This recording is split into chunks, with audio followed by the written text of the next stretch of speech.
us take example where a massless pulley is hanging from a rigid support with the help of a massless string. There is another pulley also. All the strings, they are massless, and over here there is a mass of 5 kg, and onto this pulley there is a mass 1 kg and 2 kg connected to each other through a string. We are asked what are the acceleration of these 3 blocks. So what we do is, we can assume that is, let's say this is going down with the acceleration A in this direction. With respect to, we can say, a person on the ground. So with respect to ground, this block, let's say, is going down with the acceleration A.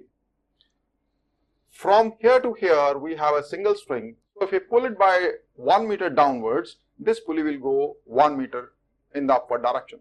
So whatsoever is the acceleration of this, the same acceleration will be observed of this lift in the upward direction by this person. Now let's talk about the tensions in the string. Let's say in this string there is a tension T. This whole is one string only. We know that string is massless, so the tension will be same throughout the one string. So it means tension in this string is also T. We have also done, that is, when the pulleys, they are massless, the tension in this central string is going to be double of the tension in the sideways strings. So it means if tension T is here, tension T is here, in this string the tension is going to be 2T. From here to here, this is a single string, and in one string there is one tension, so here also the tension is going to be 2T. Now let's draw the free bodies of this block. First let's draw the free body of this block.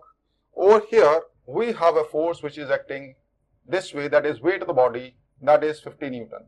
And over here it is 2T is the tension in the outward direction we have done. That is, when we take the free body, we consider free body tension is always outwards. So equation for this is 50 minus 2T. We are using net force equal to mass into acceleration. So 50 minus 2T, 50 it is accelerating downwards, we have taken it. So 50 minus 2T is the net force, is equal to mass is 5 into acceleration. So this is equation 1 we get. Now we can make use of non-inertial reference frame or accelerating frame to make the things much easier. What do we mean by this? This means, let's say we put it in a lift. This pulley, which is having masses 1 kg and 2 kg on its two sides, we have put it in a lift. And we have put an observer also in the lift. So this is our accelerating observer, accelerating reference frame, who is stationary with respect to lift. So whatsoever the accelerations they are going to be observed by this person, the same accelerations are of these two blocks with respect to lift. That is one and the same thing. So this person makes an accelerating reference frame. This person sees within the lift, he sees that is 2 kg block will go down, that is, let's say, with the acceleration A dash. So this is the acceleration A dash of 2 kg block as seen by the lift or as seen by a person in the lift in the downward direction, because this is heavier. So obviously with respect to him, if this goes with A dash in the downward direction, so this will go up with A dash in the upward direction. Now if he wishes to apply the laws of motion, Newton's laws of motion, so in addition to all the real forces we have done, that is, he has to consider one more force, that is what we call as pseudo force, fictitious force, imaginary force. And the direction of this fictitious force, imaginary force, pseudo force is opposite to the direction in which this observer is accelerating. This observer is accelerating in this direction with the lift with the acceleration A. So he will apply a forces in this direction onto this, that is mass into acceleration. Mass of this and acceleration of himself, that is that of lift, in the downward direction. Similarly, that pseudo force onto this is mass of this 1 into acceleration of the lift, that is A. Obviously, that is, we also know that is real forces which are acting, that is, he cannot disturb those real forces. We have drawn a circle, so that now we can draw the force diagram. Other forces also we can draw. So T is outwards, over here T is outwards. Mg is acting in this direction, that is 1 into G.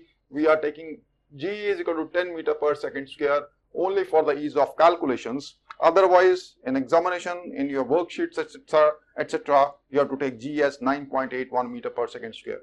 You can take G as 10 meter per second square only, that is, if it is specified.